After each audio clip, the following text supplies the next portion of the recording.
Up at the end. Hello, you guys. I accidentally messed that all up at the end. Thank you, Woofy.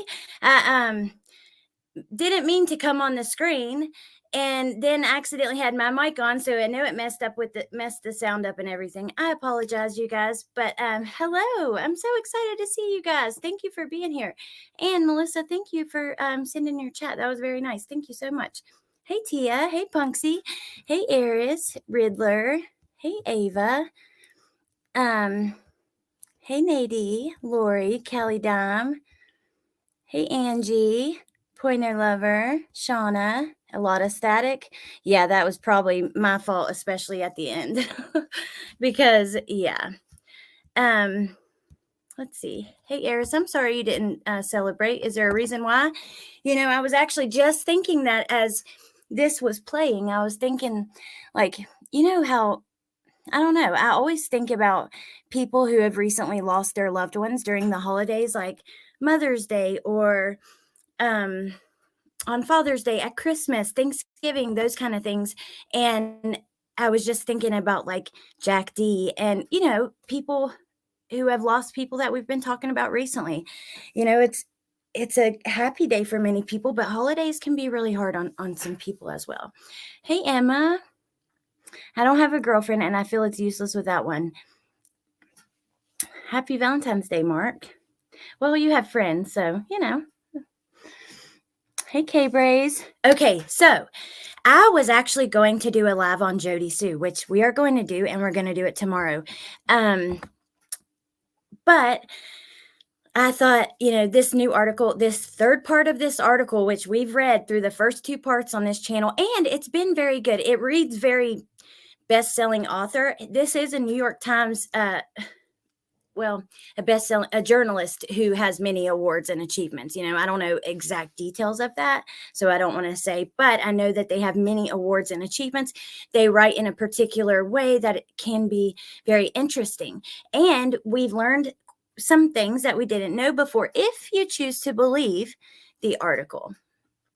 So the third installment come out, and I was like, we'll do Jody Sue tomorrow because I need to spend some more time gathering some things for Miss Jody Sue, which, oh my God, I'm sorry, but what the hell? Has anybody been watching any of that follows Summer Wells case? I've always taken it really easy on Jody Sue. I've never thought she was that suspicious like many people have, but here lately, man, she's been giving me some red flags. Hey, Mama Bear. Except for the beautiful ladies in our crime chat. See? So anyways, that's what we're going to do. We're going to read through this and just hang out and talk about it. Let me go ahead and pull it up.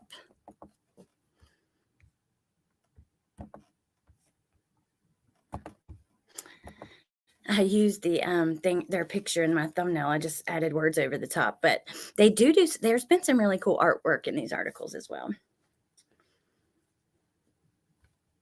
What's going on? The stuff with Jody Sue. Okay. She's just said some very interesting stuff. Now, me too, for one reason, not because I thought she was involved, but because she's using this to build a platform and to make money. She goes live every day. Summer's case has given her, 6,000 YouTube subscribers, money in her pocket every day. She's all in the drama. She's commenting on everything about Dawn. But the other day she said something really interesting, and I have some of the clips. We're going to watch it tomorrow.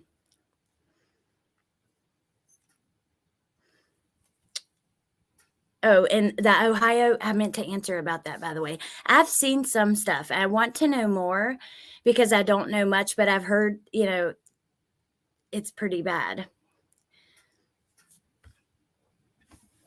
She promised herself to us all. Yes, Ava, exactly. And you guys are my Valentines.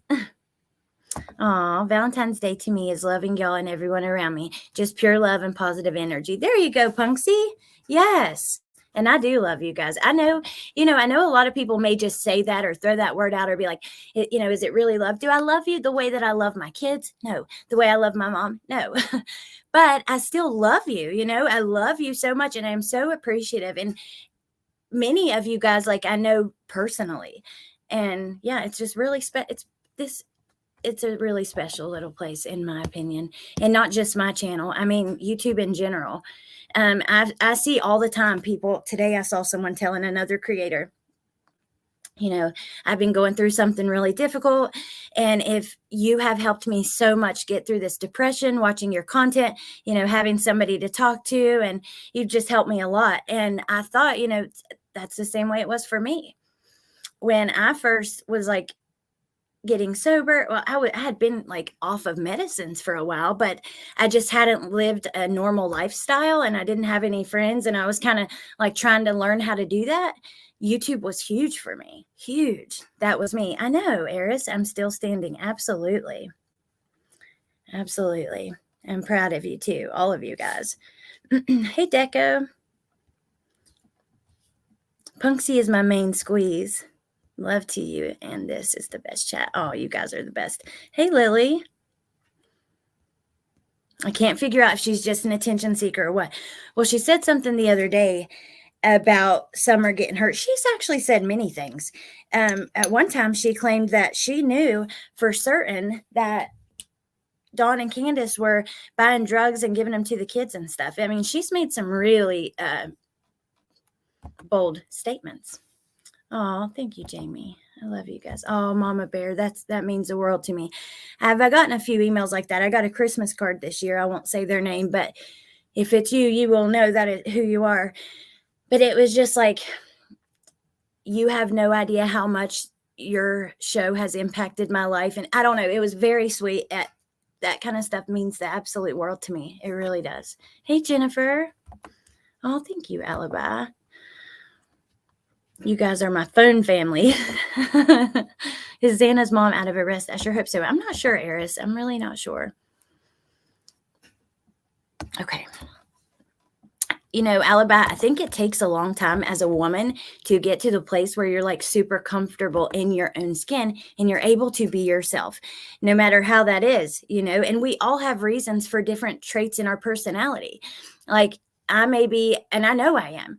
I've changed so much. And the when you go through really hard times, you walk out a better person, and that without those times, you probably wouldn't be who you are today. That kind of thing. Aw, thank you, MK. Where's my phone? Thank you so much. That's so sweet. You sweet smartass. Oh, Mama Bear. Yeah. Ugh. If you can, there's a couple. I have a friend who used to be on YouTube all the time, but she's got some stuff coming up in her personal life. But I have like 2 videos on Summer Wells featuring Coat of Many Colors.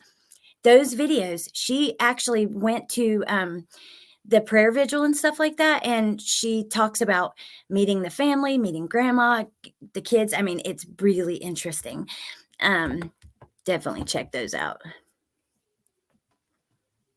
Oh, MK is so sweet. Thank you. Oh, happy Valentine's Day. Thank you so much.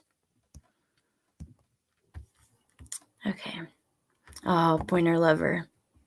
I'm always and forever grateful for you. Thank you. I love you guys. I really, really do. Oh, okay. Awesome, Mama Bear. Yes. She's really, really great. Okay, let's get right into this. I'm going to turn my camera off because the internet seems to do better with the camera off. So if we're scrolling through or watching something or reading something, yeah. Amanda, I'm stressed, so dyeing my hair while listening. Why do women do that? It's like, I'm going through a big emotional change. I'm going to cut all my hair off or dye it completely different. Let me get a drink, you guys.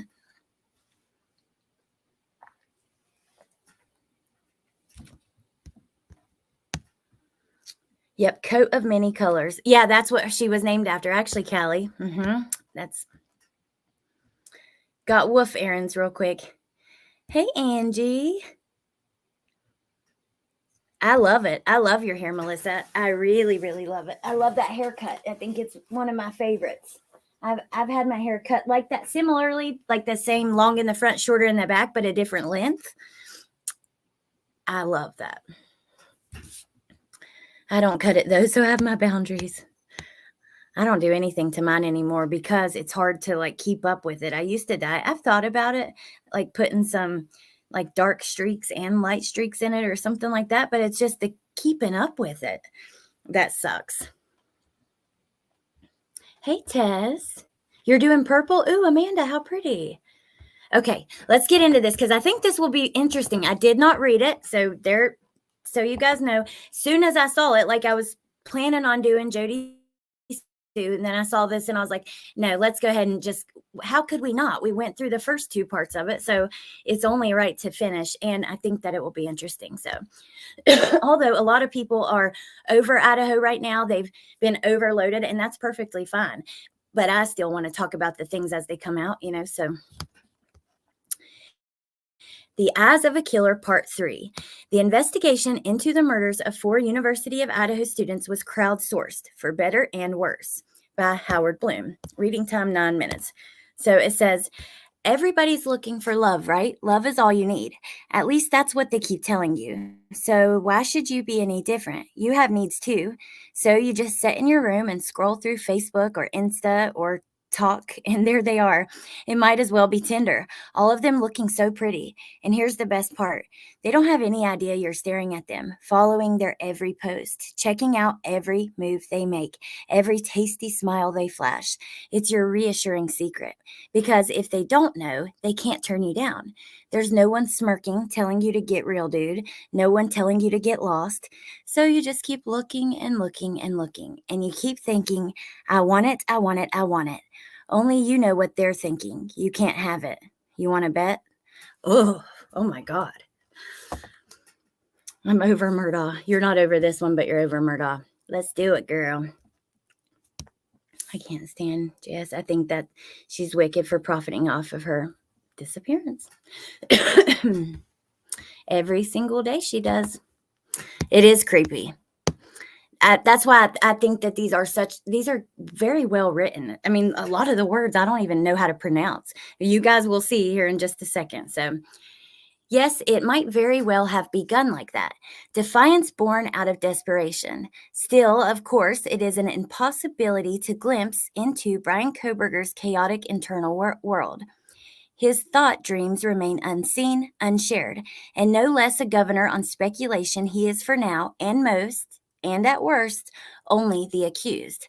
His culpability for the brutal murders of 4 University of Idaho college students remains to be established beyond reasonable doubt in the rigorous precinct of a courtroom. Nevertheless, in a perplexing case that has stirred a national whirlwind of conjecture, there still are touchstones that beg for scrutiny. The search for truth, it might very well be argued, is the search for better hypothesis. And one place to start, tantalizing clues perhaps, is an inquiry into the role that social media played, for it has seemingly ignited the combustible sparks, if not supplied the raw, hot fuel in so many intertwined aspects of this grim saga. From the fanciful plotting of the murders to the dogged hunt for a killer, to the nasty, overwrought diatribes pointing accusatory fingers at innocents, to the insolent, snarling attacks on those who dare to dip into the murky trough that contains these submerged secrets floating below the surface of this horrific crime. All coalesce in a single intriguing premise. We are living through one of the first major crime stories of the social media age, and the internet, for better and worse, has changed the narrative entirely. This is so true. Things are so different. Now, you hear people all the time, they're like, man, like, can you believe, like, there's just so much bad stuff happening. This stuff didn't happen back in the day. Like, times are changing. I don't know that I believe that. I believe we see it a lot more because of the internet, and we hear it a lot more because we're talking to each other and that kind of stuff. But I just, I I believe the internet changed things majorly. I don't think that, this kind of stuff never happened. I just think that now we know so much more and we have access to so many more people and so much more information. I mean, anything you want to know, you can just Google it. Yeah, it's always been happening. I completely agree. I really do. Ick. Yeah, that was creepy. A warning label.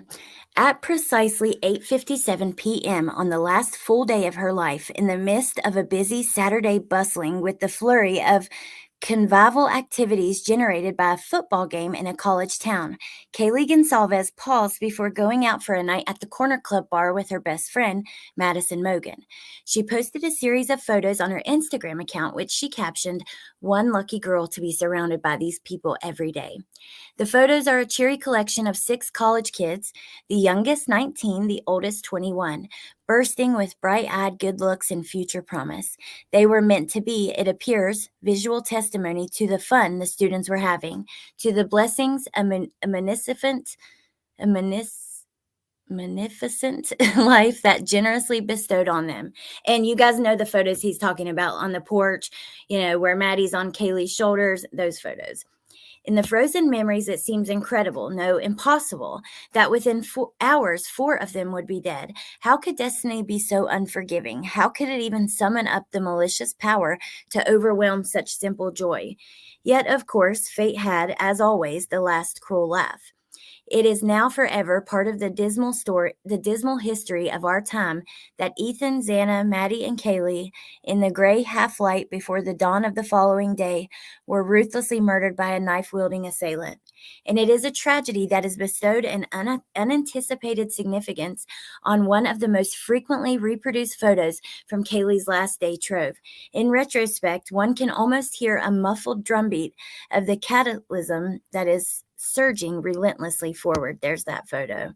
And they really were. I mean, that's said so perfectly. Just beautiful kids with like nothing but amazingness in their future, truly. Hey, Eastern Girl, and hey, MK Ultra. Hey, Hummer Muffin, Amanda. How are you guys? Happy Valentine's Day. And if you missed it, nothing bad happened that day. Okay. At the time, though, it might have seemed nothing special. One more glimpse into the exuberant, self-contained universe of a group of happy-go-lucky college kids. Another post in an ongoing series that documented this merry band of brothers and sisters. You know what? Do you guys believe that Brian was watching their social media and saw these photos that day? That's an interesting thought, and I do. I definitely do. The fact that he had been to the house 12 times, there's no doubt in my mind that he was watching them on social media as well, in my opinion. And that is just like, nothing that we know for sure. But too much icing on my cake, too much cranberry juice in my vodka. Tiffany, I know what you mean for sure.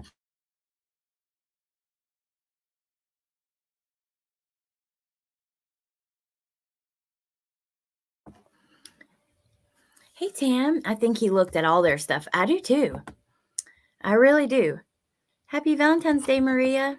Oh, he was definitely watching. Yep. Okay, let's keep going.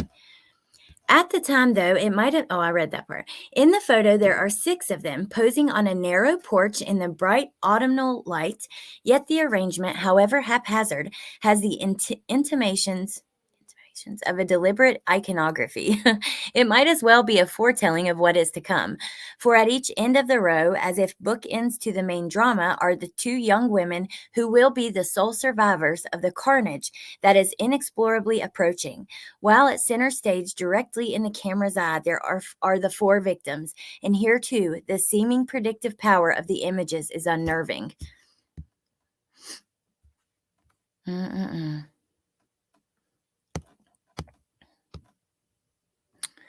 Maddie is balanced on Kaylee's shoulders, blonde on blonde, united and dependent on each other. They will die together in the same bed. Standing next to them, a head taller, is a tassel-haired Ethan, his left arm crooked possessively and protectively around Xana. Both of their dark outfits outliers to the faded denims all the others are wearing, and they too will be dead within hours. At the time, the photograph was a celebration, and Kaylee posted it to Instagram for all the world to see. It was nothing unusual, a benign and even arguably banal gesture. Or was it? Instagram is, by its very nature, public. It's a shout out to the world. Only one of the vehement warnings to be gleaned from the Idaho murders might very well be that it would be prudent to remember that the open society has its enemies. A joyful instance of self affirmation can reverberate in some forlorn minds as a taunt. An impossible dream that in a stranger's isolation, in his entropy, will forever be beyond his grasp. In envious hearts, a raging, roiling anger can take hold and take command. Each new proud image on Instagram or TikTok becomes another depiction of forbidden fruit. And if it has been decreed that this bounty will always be dangling maddeningly out of reach, a deranged mind may decide to axe down the tree. That is true. People, there's a lot of love on social media. We just talked about it, and you guys know, but there is a lot of hate too. And I'm telling you, people love to watch other people fail. They love to watch people with hate and anger. And I can just imagine, like, a man who has a history of being turned down by a particular type of woman, what kind of resentment he might build up for her. Oh, is Truth Teller here? Hey, Titi. Oh, I may be wrong, but I think our minds will be blown when he goes to trial and we found out just how much he had been watching them. I just get that vibe. Creeper. Oh my gosh. I agree. I totally agree. I think that I lean towards thinking that Maddie, for some reason, was, and I think that's just because that's where they found the sheath, and it seems like that's where his target was, But I'm curious. I don't know. I just can't wait to find out exactly. It's usually jealousy. Yep. He does write like I used to write essays, must contain X amount of words. He uses sometimes it's like, come on, just take it down a notch so that people can understand it. I'm no dumbass. I graduated high school. I've done a couple years of college. But, it's hard to, I don't know. I just think, take it down a little. I agree. I think Maddie was the target. Okay. Is this what had happened? Was in fact a killer in the making, tracking his victims on social media? Did each new shared image cut another notch deep into his mounting rage? It's a premise, unproven, conjectural, yet one that cries out for investigation. 4 deaths is a high price for society and an impossible one for the grieving families to pay. For if indeed social media played a motivating part in a killer's furious, vindictive journey, a warning label of sorts needs to be posted on the portals to these sites. Take heed, all who enter here. That is so true, though. You never know who's watching you. It's crazy. It's just like with YouTube. How come we can block people and they can't see our comments, but we can't block them from watching our videos? You know what I mean? Like, I don't know. That's weird to me. I think he heavily stalked them online at first. Really surprised that the FBI don't have their guy, but a lot of shady things going on. I'll be very surprised as well. I know that people have not had a ton of confidence in the law enforcement there, but I think with that affidavit, they proved to us that they were doing the work. They just weren't telling us about it, right? And we weren't getting the truth from anybody we heard from. But I don't like this whole narrative that's taken over that, oh, they planted the sheath and this and that. It's ridiculous. It actually is ridiculous. We have just a very, very, very small amount of the information they have. The affidavit to arrest is just to show that there was a good enough reason to arrest and try to, to arrest. Then you have your pretrial hearing. That's just to show more likely than not, like, for instance, the final trial, they have to be found guilty beyond a reasonable doubt. But before that, they don't have to prove that much. They only have to prove that it was more likely than not that it was him and things like that. So the standards change. Right now, they don't have to show their cards. They don't have to give us their information, and people need to chill with that. It's not good. I think that some people just want something else to talk about. I don't know.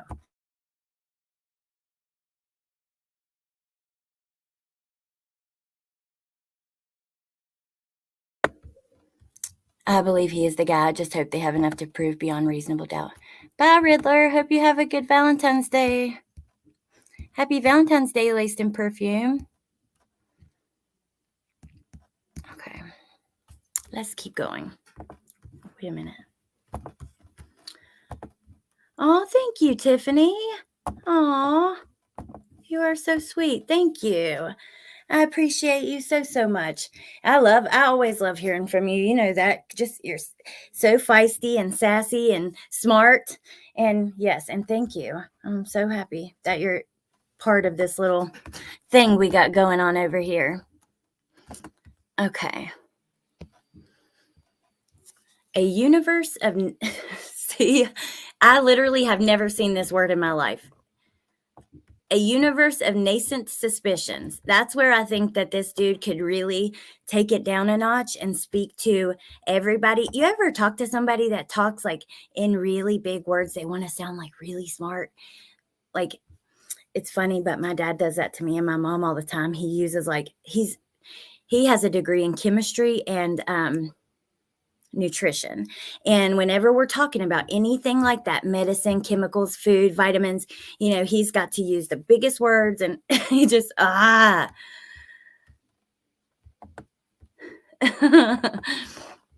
Okay. Still, there's no denying social media's efficacy, too. As the weeks passed without an arrest, law enforcement authorities, in their state of frustration and desperation, called out for help. Detectives are looking for context to the events and people involved in these murders, read the beseeching announcement posted online by the Moscow, Idaho Police Department.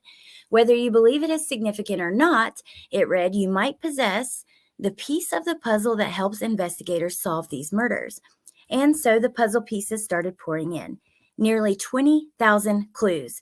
A feverish collection of calls, emails, and videos were received by the Idaho cops, and at least one of these tips helped change everything. For a graveyard shift attendant at a gas station near the King Road murder house took the police's appeal to heart. And after a couple of long nights of carefully focused hunting, she discovered a surveillance video that helped clarify and confirm the authorities' mounting interest in a white Hyundai Elantra that had been spotted in the off-campus neighborhood in the early morning hours. It was a piece of tangible evidence that became one more footprint on the trail that would soon lead to Brian Kohberger. That's funny that he mentions this, because if you guys were here the other day, we just went over someone recreated his car, what it would look like at that distance, and they compared it to the picture from this gas station. In my opinion, it doesn't look like the same vehicle. The taillights are different. So if you were here that day, let me know if you think it was the same vehicle. So this is interesting. I thought the part 2 of this article, I didn't agree with certain points of that either.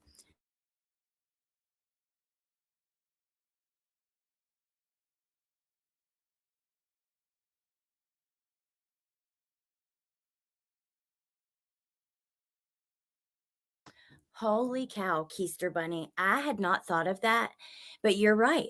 Brian was known to do that, to use to be smart, the smartest person in the room. The author's pretentiousness helps to understand his dynamic. Wow, that's kind of crazy. Had not even thought about that, but yeah, it is pointer lover. Especially, I'm not interested in that, in that kind of stuff. I'm interested in some of it, but yeah, some of it. It's hard for me I can really learn a lot about something I'm interested in, but I cannot force myself. That's just like the way my brain works. If I'm not interested in it, I'm not going to retain it. It's just the way it is.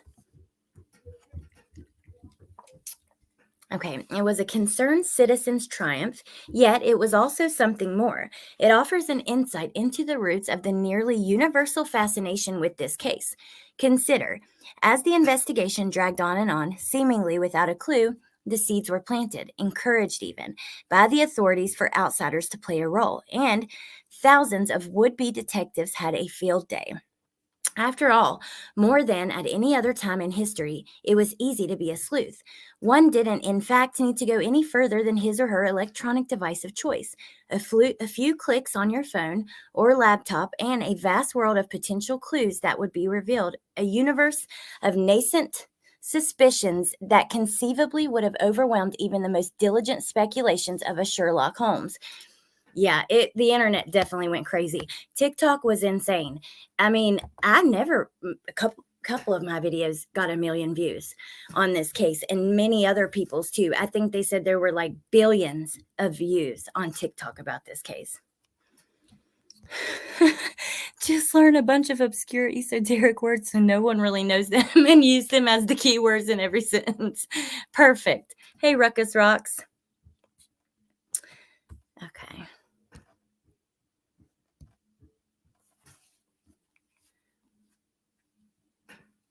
I'm trying to pull my chat up because I don't want to miss anything. But it's hard to do both. Oh, Pointer Lover, thank you. That is so sweet. See, I'm glad I pulled out my phone. I would not have seen that. Oh, you guys, see, you're too good to me. You guys don't got to do that. I just appreciate you being here so much. I really do. And thank you. Okay.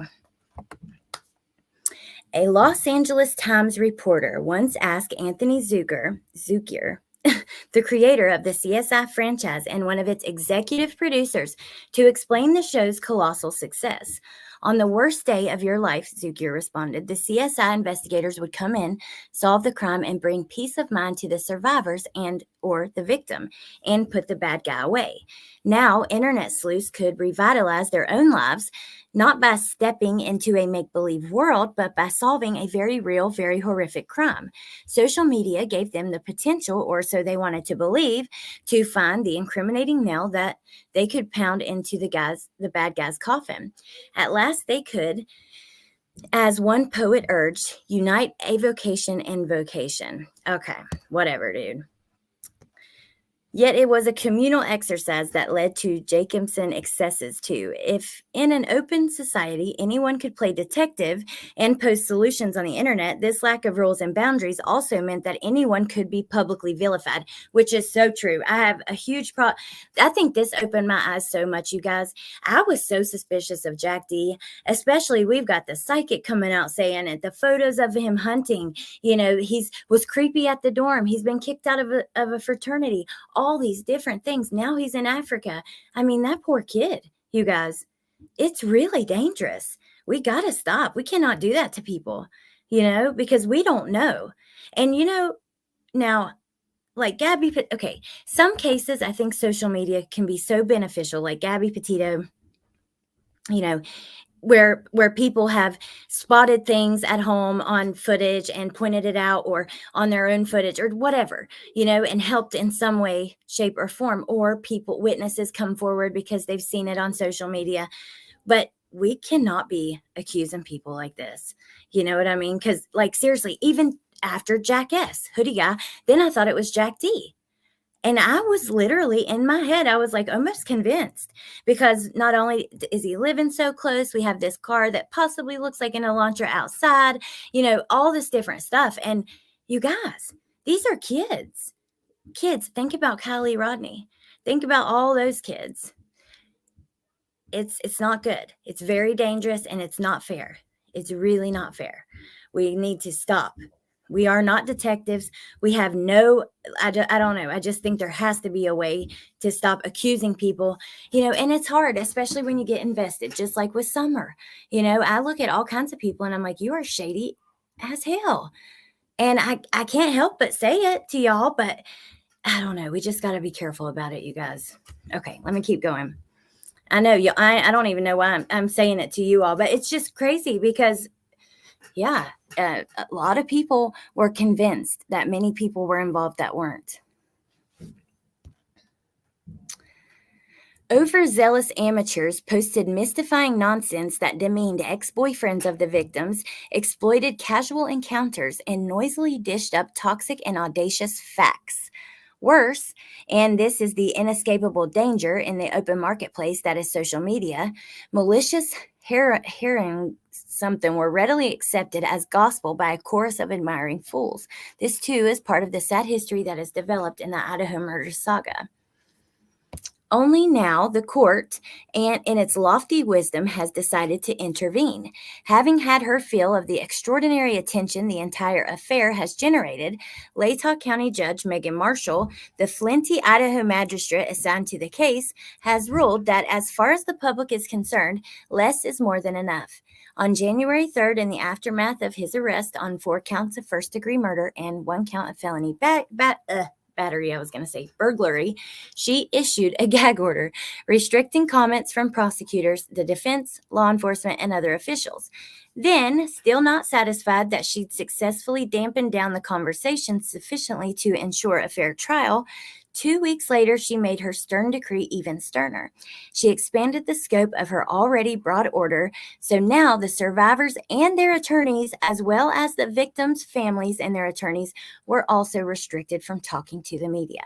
So the families technically are not, and I saw actually today on Melissa Jade's show, I had not seen this before, but Brian's attorney, had made a comment about the Gonsalves speaking out and that kind of thing, and had said that the families are allowed to speak. The attorneys are on the gag order, but the families are not. The press didn't take this lying down. 22 news organizations from the Associated Press, New York Times, Idaho Statesman banded together to ask for a repeal. This order is unnecessarily sweeping and broad and severely impedes the public's understanding of a significant criminal investigation that profoundly impacted the community. And the news organization's complaints were echoed by an unlikely supporter, Shannon Gray, the Gonsalves attorney. He said the victim's surviving family members are free to speak to the public. Their rights to freedom of speech cannot be restricted through judicial prior restraint. The court will in due course decide, but in the meantime, these high-minded constitutional arguments skirt a more pragmatic one. Any attempt to get at the truth, to rephrase the Washington Post earnest admonition, dies in darkness. If no one who is a legitimate authority on the case can speak out, it will neither put an end to the public's intense interest in the events nor terminate the discussion. Instead, the arena will shift from the rigorous precincts of journalism to the wild west of the internet. Once again, the demons sulking, I think that was supposed to say, on social media will be unleashed, and truth will be the first and second casualty. A vacuum demands to be filled, and a more Solomonic judge would have realized that it's not the accredited news organizations who would wantonly cut the baby in half in order to post this story. That is so true. The gag order is not getting everyone to shut up. Matter of fact, it's just perpetuating the rumors like what's come out on News Nation. Ooh, here's what Brian's attorney said. This is what Brian's attorney said in response to Shannon Gray's motion or whatever about the gag order, to the Gonsalves lawyer speaking up and saying, this is not fair. You're taking away their rights. He said, if Mr. Gray truly intends only to voice his client's thoughts and opinions, then the court's previous exemption has already cured the supposed First Amendment infirmity. Mr. Gray's clients may voice these thoughts and opinions themselves, as they have clearly been doing. Wow. And oh my gosh. As they have clearly been doing. I feel like that is it's a little jab, Hey, Amber, good to see you. I agree, Dave. It is. Now, I have to say, though, I kind of agree with this article. So, what he's saying is basically, yeah, the gag order may shut up all officials from being able to speak, but the internet isn't going to stop. And he said it's going to go from the rigorous precincts of journalism to the wild west of the internet. And that is so true. Now we have these stories coming out from News Nation, about Dylan yelling and about him being fired from WSU, and these these are stories that we're able to find online on Reddit or YouTube or TikTok or wherever from other people first. It's crazy. It's nothing but a bunch of I don't know. I'm not sure it's helping. They don't have a right to representation. They can't be denied either of those. Yeah, that's definitely some shade. I agree.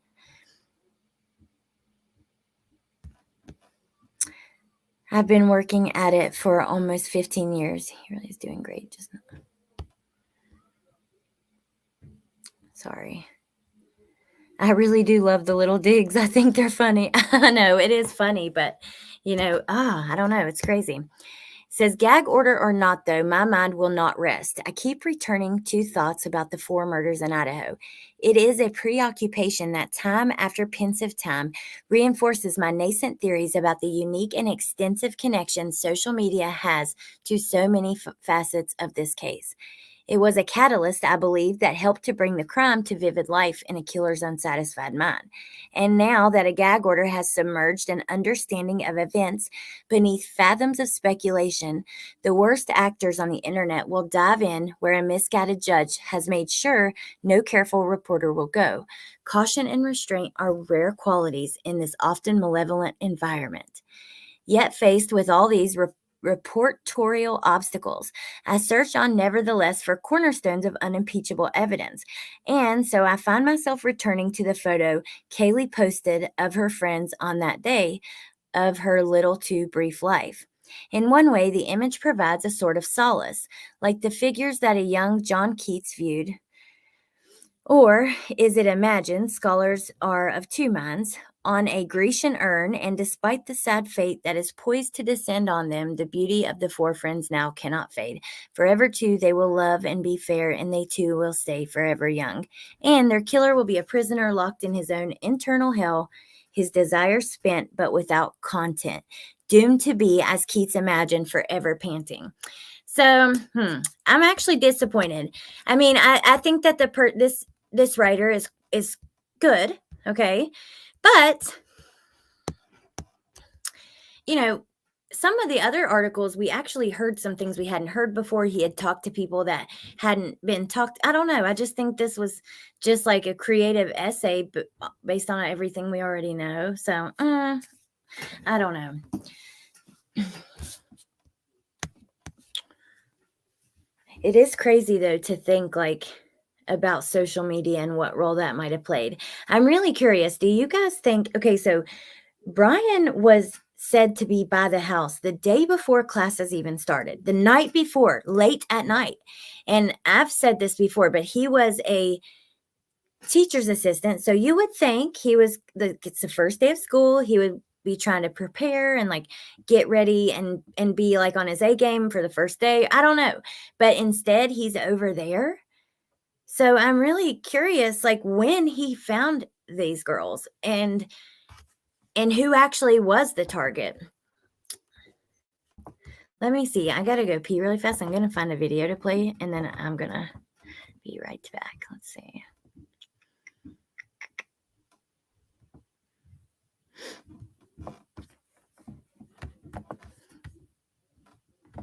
Because I'm not done. I want to pull up their Instagrams really quick, just to see from looking at their social media what we can. It's crazy, but they were also on Be Real, and I don't think we can see it now, but I believe that Kaylee had her location on. So, I mean, you never know. I don't know. You just never know who's watching you. It's really scary. And I don't know. It just makes you think about everything you share. I used to share way too much on Facebook.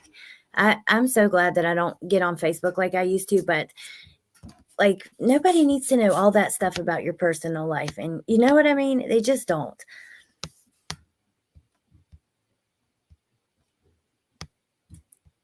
Okay, I'm gonna play this for y'all, and I'll be right back.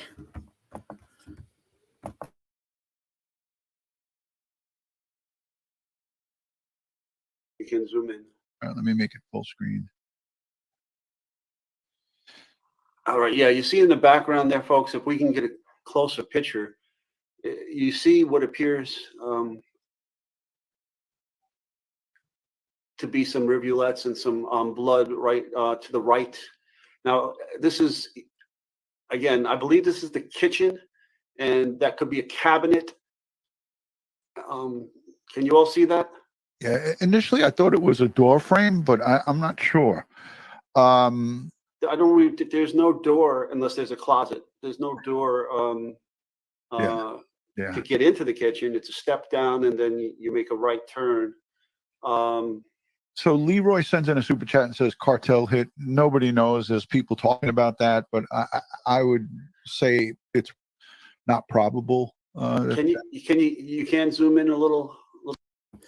Okay, so sorry. I'm really excited that this is the video I found because we were looking for this the other day. Remember, we were talking about Amanda. I know I've been drinking water like crazy. I couldn't sit here any longer, but we were talking about this because many people have speculated if it was actually blood, and you know, we started.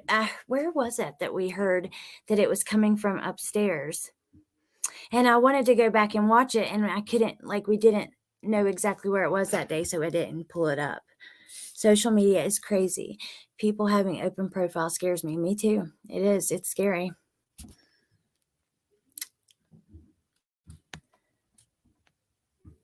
Writer is good. His sources are better. Wonder if he's paying someone. I'm not sure, Opalupa. The author traded flowery words for well thought out content and conclusion. Yeah, I agree with you a little bit, Keister. I do. I like Ed. I love Ed. I really, really do. He's, yeah. I think he's my favorite. Okay, let's finish listening to this just to see, because I think they zoom in. Yeah, and I want to get a look at it before we go over to actually. I gotta look and see what time. I'll actually look while we're watching. Hold on. A little further. Ed, if I had my laptop. Can you right click? Can you right click and then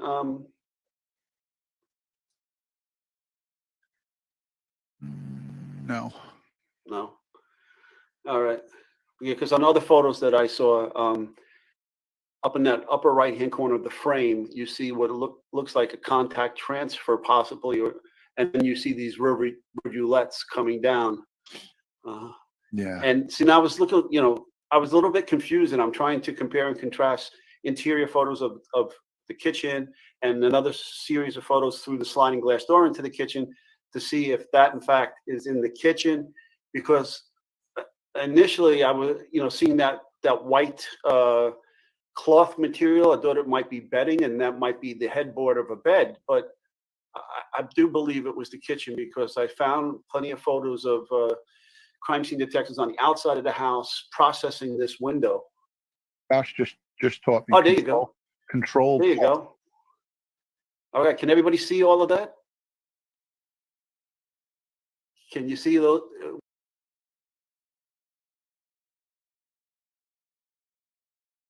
Okay, you guys, I was able to zoom in. So this is, in the kitchen. There are other photos of this area where you don't see the blood. That's the thing. In some photos, you don't see it.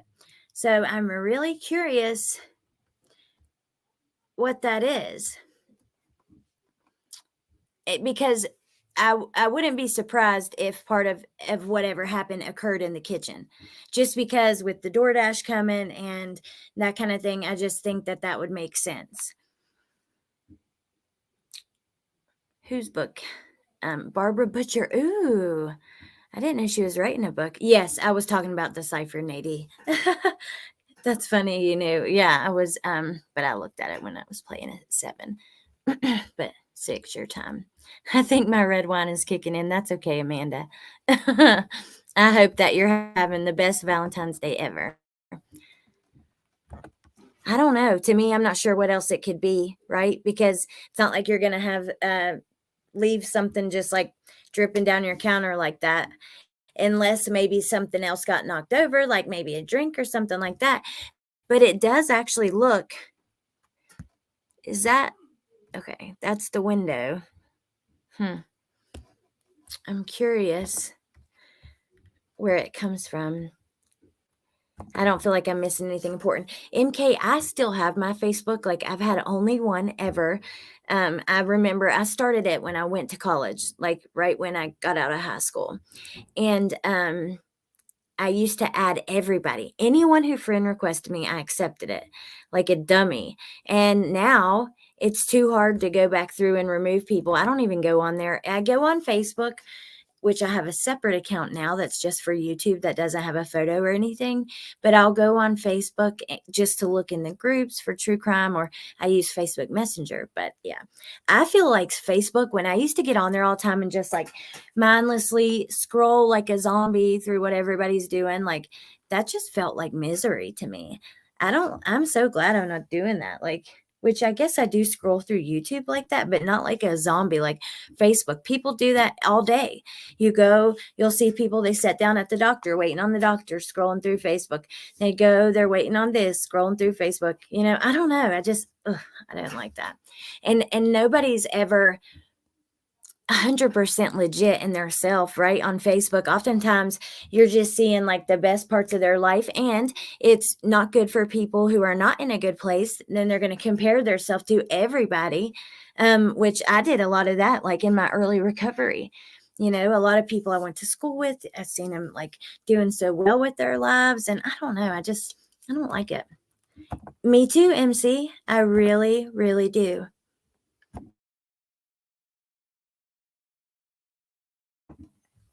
Sorry, I had to get a drink. MC says, I think it makes people depressed to see and compare their lives to others. My husband got literally depressed. I think that it made me depressed. I really do. So you think it was like some kind of mix in for their drink or something? I'm going to play it for a minute just to see what they say. Because Ed Wallace is not only ex-law enforcement, he also has like a history in architecture and and construction and that kind of stuff. So I just learned that. Hey, Kelly. Party kids do definitely leave shit dripping down their counter sometimes. Men more than women, though. I agree, Dave, especially if they're drunk, Like, I couldn't see them doing it on a regular basis, like during the day. But if there's like a party or there's, people are drunk. No, Kelly, that's awesome. Don't be sorry. And I tell him to shut it off, but he couldn't. And it was like an addiction. Yep. People do that. They really do. Everyone's life is perfect on Facebook, even if it isn't. That is so true. It's so true. We don't get on Facebook and go, oh my God, today my anxiety was so bad. I started having like I was trembling and freezing, and all I could do was think about the worst things, the worst possibilities of everything. And I was sweating and I shut down and I laid on the couch for 8 hours and didn't talk to anybody or whatever. I don't know what the worst, like toughest things that people are going through. They're not, I don't know. You're not hearing that. Which I go through all that, except for I don't have it in me to just lay around. I'm too anxious. I'm pacing the floors like all the time, or just like moving a little bit.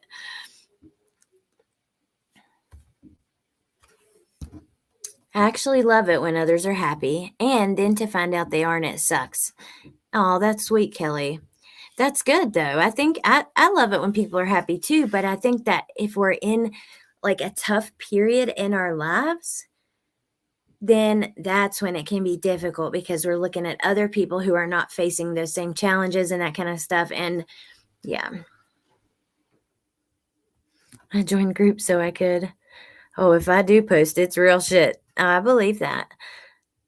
I don't know if you post on there a lot either. I think we're friends on there. I know we are, but I don't see a lot of stuff. If I go on Facebook for another purpose, I'll see like the top couple posts or whatever that are already on the screen when you pull it up. I would tell him people only put the best of themselves on there. Question on picture. It looks like there may have been surrounding wood removed. Not sure. Here, let's let them. I'm going to finish playing it. It's only like a minute long and then I'll zoom in.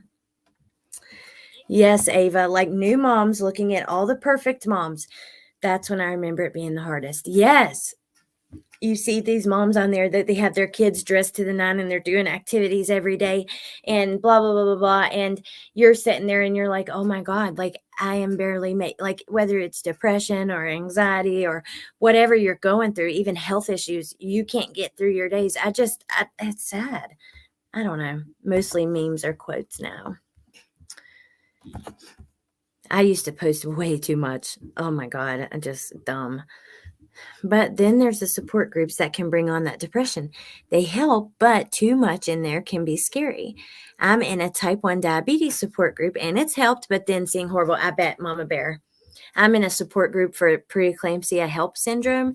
And that's the same, like I would never even attempt to have another kid because most people in there, a lot of people are in there because their loved one passed away from it. And, you know, a lot of people, it will be their second one. I don't know. It's a very high risk, and seeing all the stories of people who ended up getting it the next time they got pregnant and they lost their lives or their kids lost their lives. Yeah. A lot of parents on there that, you know, didn't lose their lives, but they did lose their babies. Those kind of things is really sad. Oh, I know I do, Amanda. Thank you. They're the bomb.com. Okay.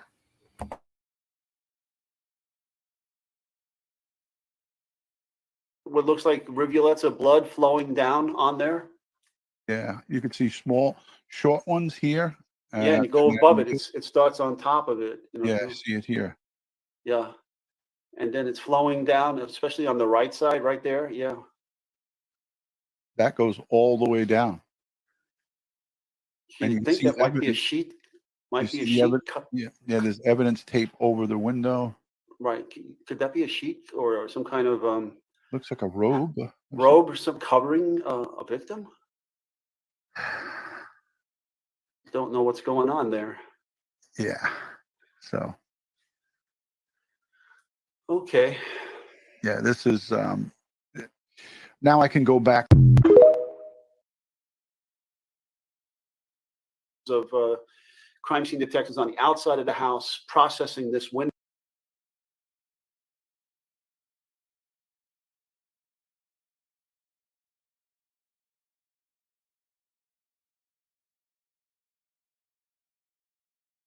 Okay.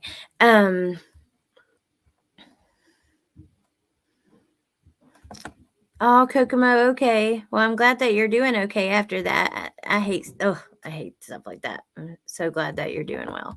Hey, Hummer Muffin and eating and stuff. Really interested. Why do true crimers do what we do? What do you mean, Opalupa? Okay, so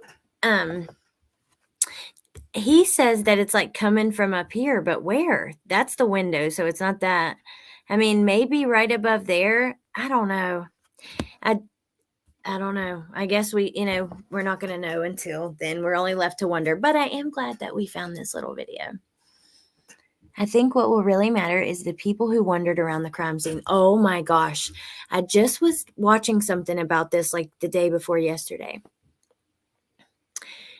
It's scary. I think Banfield actually was talking about it, and she was saying like, first responders are not there to not leave evidence. First responders have one job: save lives. They don't come in worried about their shoe prints, their fingerprints, what kind of trace evidence they're leaving behind, what they're messing up.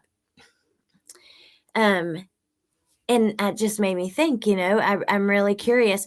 Apparently, the first responders, I forgot about this. The first responders came in with some kind of chemicals from the snow, and those chemicals messed with their ability to be able to get stuff from the floor, I believe. Did you guys see that? Hold up, because we're about to go, but I got another minute, so I'm going to see if I can pull it up really quickly. Hold on just a sec.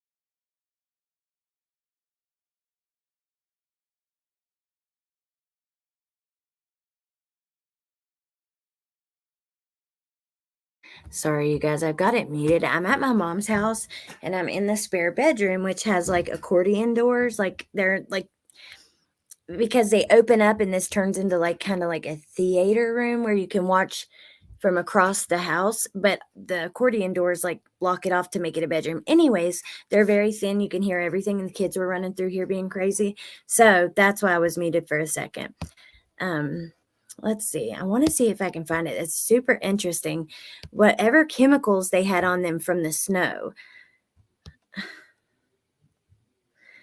What are your guys' thoughts on the UFOs, the objects that have been shot down?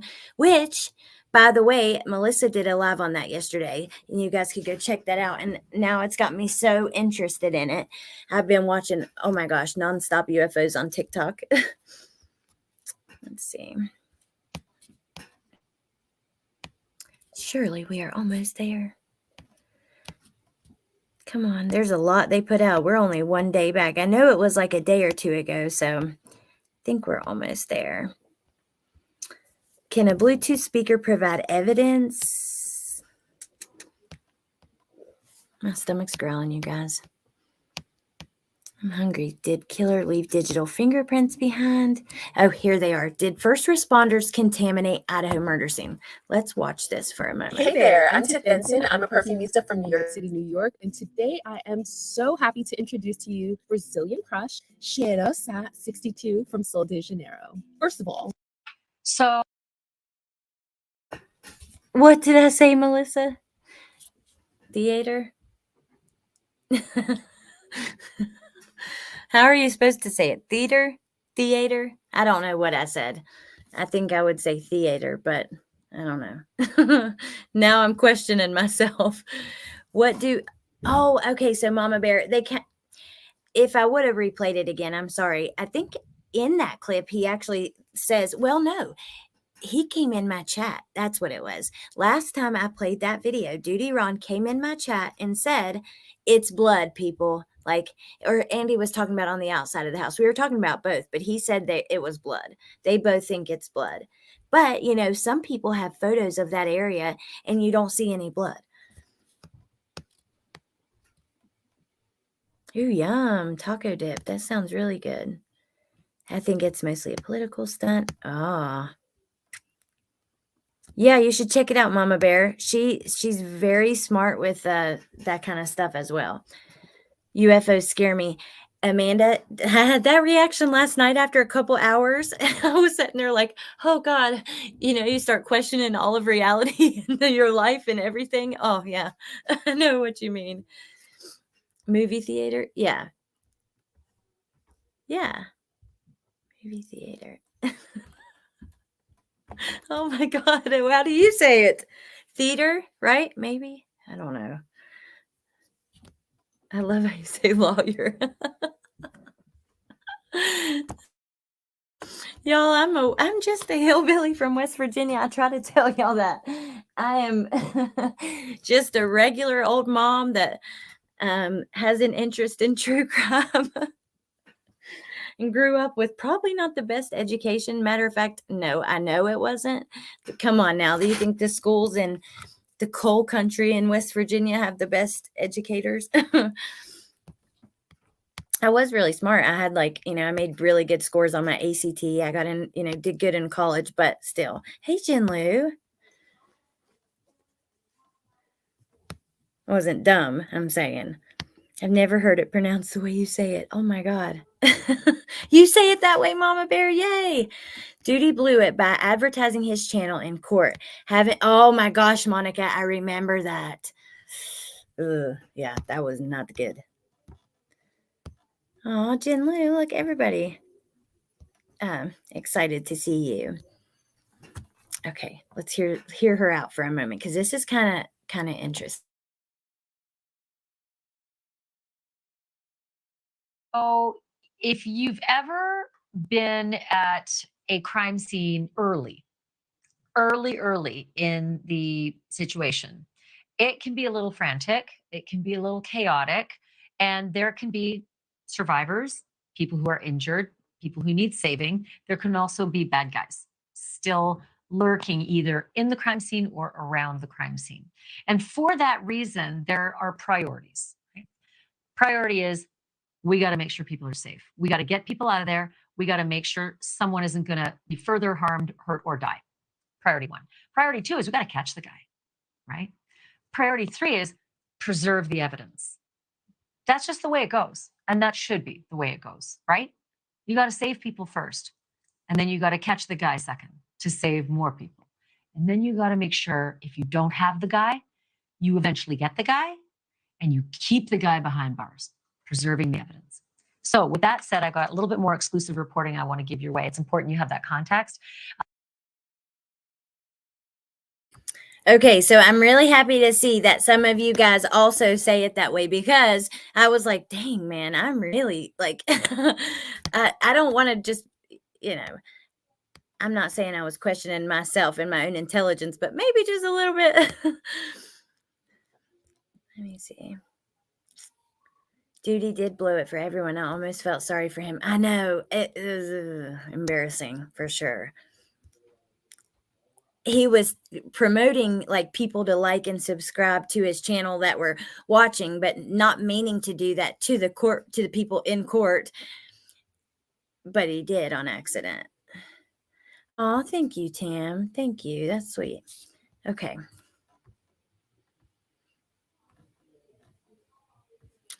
Isn't she Captain Obvious? Amanda, I'm a West Virginia hillbilly too. Make them hillbilly. Oh, Lynn, it's so good to see you. If it's China, we're going to war. If it's our secret technology, then we're going to a fake war with aliens. If it's real aliens, then I don't know what the F will happen.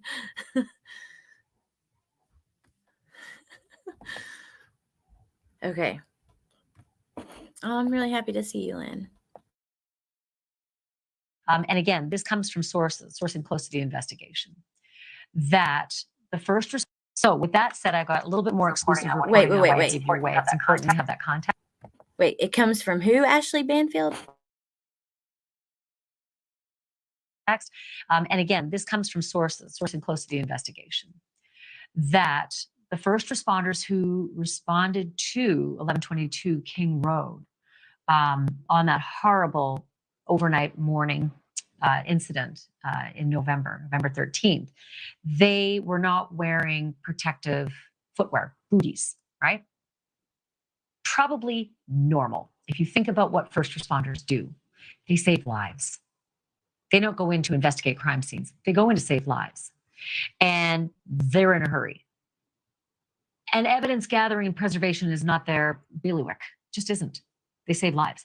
And so when the first responders, according to our sourcing, got to the house, they encountered a chaotic situation and were unclear as to exactly who might be still alive or whether there was a danger still lurking.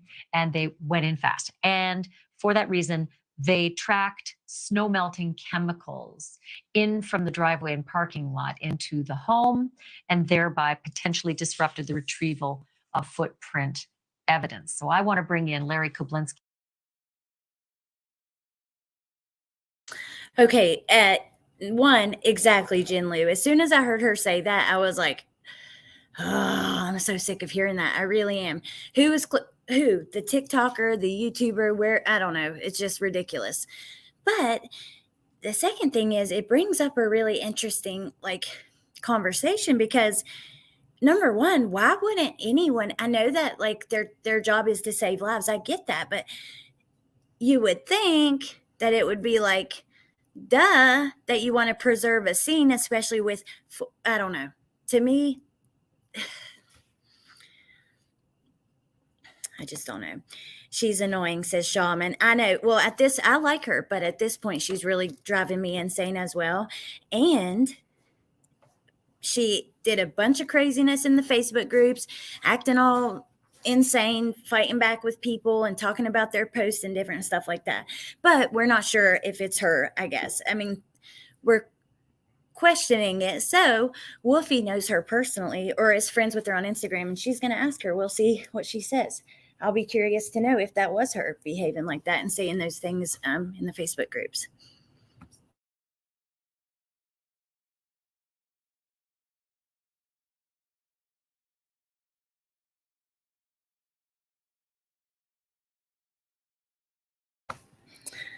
Okay, it's been weird. Heard they kept the first responders out. Well, first responders in this instance would probably be EMS. But think about it. Any first responders in the United States or in anywhere should know that, I don't know, it just seems like duh. You're potentially going into an active crime scene. Why hasn't anyone questioned the fact that Jack D said he was at parents, but a video shows him at the corner bar that night? I'm not sure, but I don't know that we know for certain that he said he was at his parents because we haven't heard that from investigators or anything. So EMS can't go into a scene like that without PD clearing it. Oh, I would love to talk to a first responder about that. That'd be really interesting conversation. I sit here on my couch after work and call in shit source shit to News Nation. Kokomo. As soon as they see it's a crime scene, they're out. He wasn't at his parents. We off the record, of course. Close to the investigation, very close. She said in those Facebook groups that she had like 5 sources. He was cleared because of that. If it is true, humans evolved through thousands of years of intertribal warfare. This might help explain current behaviors of serial killers, mass murderers, thieves, and so on. Hey, Candy Cane. Oh, yeah, today I guess I'll have to make some new emojis and get rid of those Valentine's ones that I put up. I think that was Jake and not Jack. I'm not sure, Pointer Lover, because I remember the rumors about Jack being at his parents' cabin and those kind of things. Jack S., that was Hoodie Guy. And then Jake, he was in Boise, right? And then Jack D., I don't know. I've not heard that anywhere officially. That's what I'm saying. I'm not certain about that. My son is a first responder up north. Let me call him. Shauna, that would be so interesting. Yes. And ask him, tell him about the crime scene being contaminated by the ice melting stuff or whatever it was. And then ask him, is that not something that you guys kind of train for, is trying to make sure you don't mess with any evidence in active crime scenes and that kind of thing? I may or may not have a love-hate relationship with Twitter. I know what you mean. That's so funny, though. You're like, sometimes I want to be on there for 3 weeks straight, and then I don't look for 3 weeks at all. Okay, let's listen to her some more. And her professionals or whoever she's bringing on about this. Who is a forensic scientist, professor emeritus of forensic science at John Jay College of Criminal Justice, and one of the smartest guys I work with on a typical day in this business. Okay, Doc, so this is not uncommon. As sad and frustrating as it feels, this is kind of Tuesday in crime fighting and the processing of a scene, isn't it?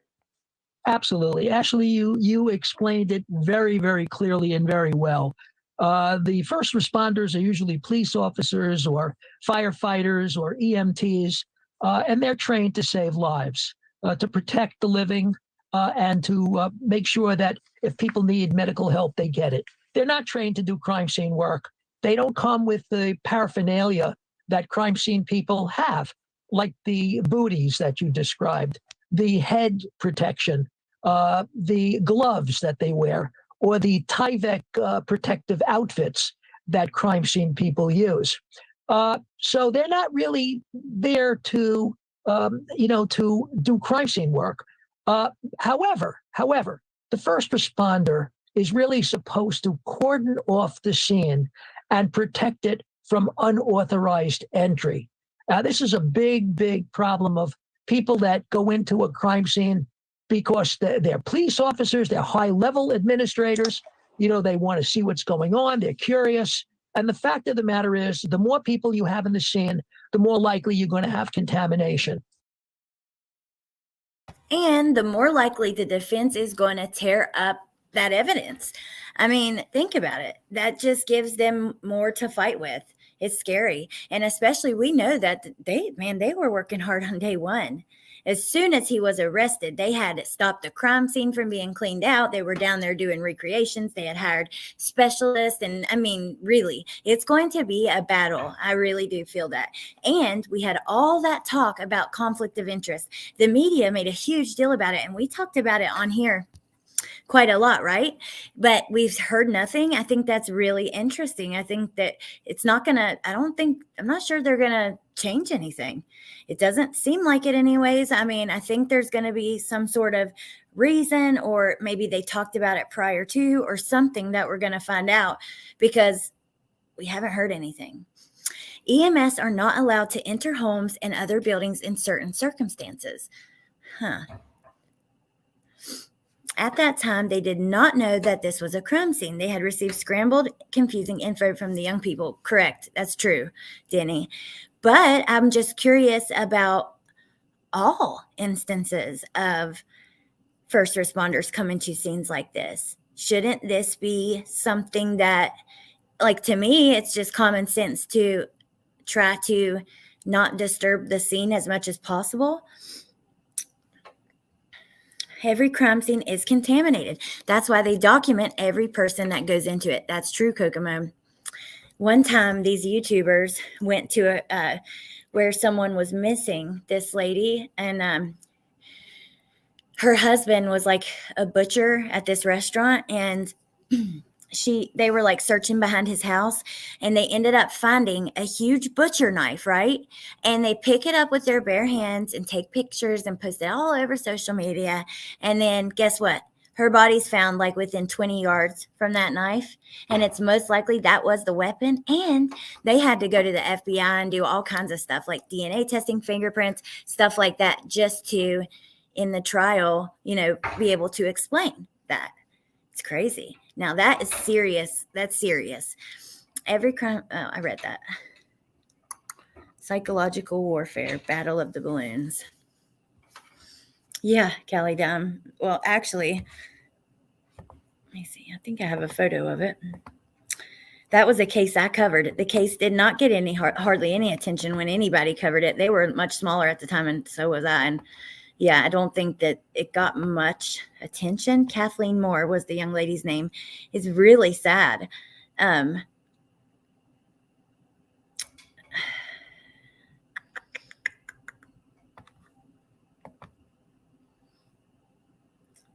Look, him and Betty. Yeah, Betty had to go too because she was holding one in there.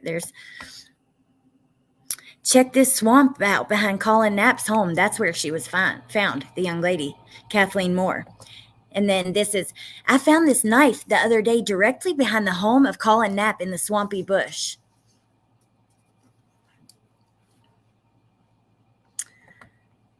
Are you kidding me, you guys? It's just, It's just real interference. Like, that's when we come to, that's real interference. Like, we talk about, oh, this YouTuber is talking to the family members. How do you feel about that? Is that interference? Like, a lot of people were talking about Billy and Cher being friends and that kind of stuff. That is real interference, what I just showed you. You know what I mean? When I go to gift a membership, it gives a different price. Huh, Mark, I don't know. I'm not sure, because that's not really like, it's YouTube. Like, YouTube just started giving us the option to have that, but I don't really know much about how it works. I don't know why it would be a different price. That's strange. Sorry, I had an interruption. Hey, Annette. Was it ever confirmed that they had a huge party that Friday night? Not that I've seen. I mean, I know they had I know they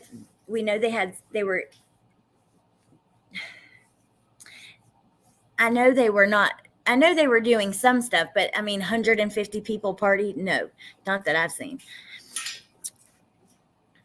You do, Callie? Oh my gosh. That guy gives crime YouTubers a bad name.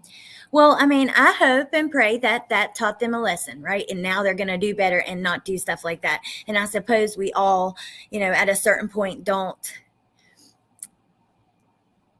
we're all going to make mistakes. First responders cannot enter a crime scene until it has been cleared by officers usually. Here, the 911 call didn't indicate there had been a crime there. They went in to treat an unconscious person. Right, Daisy, but I don't know. I still have questions about that. Anyways, you guys, it is 6:57. I know Decipher Podcast has a live at 7, so I want to get off of here and make sure to go over there and support them. Also, I'm hungry. I am starving, and my kids are already up there eating. Now, tomorrow, if you've been following Summer Wells, you got to come tomorrow morning, because we are going to talk about the mess that is Jody Sue and the crazy shit she's been saying, and try to make sense of some of it. Or I don't know. We got to talk about it all, actually, because from day one, she's been part of the case, and she has inserted herself. She has created a YouTube account that she goes live every day. She makes money, a lot of money. And I want to talk about all of it. So I hope to see you guys in here tomorrow. Let's see. I was under the impression they had a party. Hummer Muffin, I'm just saying we haven't seen it confirmed anywhere that there was 150 people there. Because if you look at the pictures from that night, something that Wolfie pointed out to me, like, there's a lot of empty space in the house. If there's 150 people in that house, they'd be shoulder to shoulder in there. In one picture, it shows a whole room, and I think Xana's the only person in the entire room in the hallway. So I don't know. Maybe that's something we could look into, though. But okay, you guys, Decipher Podcast feature, is that what you're talking about? Or bye, Hummer Muffin. Lynn, can you do me a huge favor and drop Decipher's link? And then otherwise, you guys, I do have my mods channels listed under my channel. So definitely go subscribe to those channels. Also, Ma'am K, something else I was going to say. Hey, I'm doing a live on that with, we're going to do something fun with that kind of stuff. Yes, Lynn, thank you. And then I want to share the link for LFT and Tia. They're going live like right now. 150 people. Where are the pics? I agree. Thank you, Maria. Thank you for being here. I love you too, and I hope you guys have a great night. Thank you, Pointer Lover, for everything. I really do appreciate all of you guys so much. I really, really do. Thank you for everything. Ooh, at 9 a.m. too. When is yours? I think I put it for 10, but maybe I'll push it back to 11 because I like her. I like watching her show. So yeah, maybe I'll do like 10:30 or 11. I love you guys, Jane Doe. I really, really do. Okay, have a great night. Happy Valentine's Day. Thank you for everything. Don't forget to slow down and take, like I tell you guys sometimes, go outside, put your feet in the grass, kind of take a deep breath, take a second and just, yeah, we only, we're never promised tomorrow. And it's scary, but it's just the truth. But okay, I love you guys. Thank you for being here and see you tomorrow. Bye. Thank you, Nadie. Bye, guys. Thank you, Lynn. Thank you.